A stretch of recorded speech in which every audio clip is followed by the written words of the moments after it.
Hello again.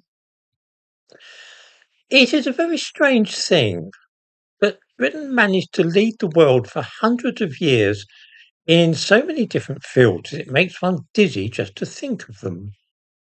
In law, we think of habeas corpus, the freedom from arbitrary imprisonment, trial by jury, even democracy itself in the modern sense. In literature, we think of Shakespeare and Dickens, and in science, the discoveries and inventions are too numerous to mention, ranging from antibiotics to radar and steam engines to jet aeroplanes. Not only that, but we spread our civilization far and wide. The United States of America is, of course, a former colony of ours. We taught Africans how to build roads and live in cities, and India, the largest democracy in the world, owes us a huge debt for establishing it as a nation. Now, though, we are told that all this has come to an abrupt end, and we are no longer able to function as a country without bringing millions of foreigners here. A medical profession which gave the world anesthetics and antibiotics can no longer work unless a third of its doctors are foreigners. We created everything from steam railways to pneumatic tyres and jet planes, and yet we are now assured that our transport system would collapse without immigrants. There is something distinctly odd about these claims, and I'm not at all convinced by them. How on earth did we manage to become a world power and pioneer so many different fields of human endeavour, and yet now we find our country unable even to run hospitals and tube trains without immigrants? Does this mean that unless there had been mass immigration, then our hospitals would have collapsed in the 1960s?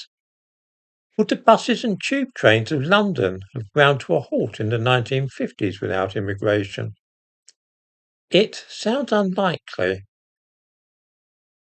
The National Health Service might certainly have developed differently, but I don't know that this would have been a bad thing. Perhaps it might not have become the bloated nationalised industry which we see today, and might have been a leaner and more efficient organisation entirely. It could be that our transport systems would have been forced to innovate and perhaps find new ways to cope with fewer staff. Automation, perhaps. In short, might the reliance upon mere manpower and ever-increasing numbers of workers have had a detrimental effect upon Britain and our flair for invention and leading the way in new technology?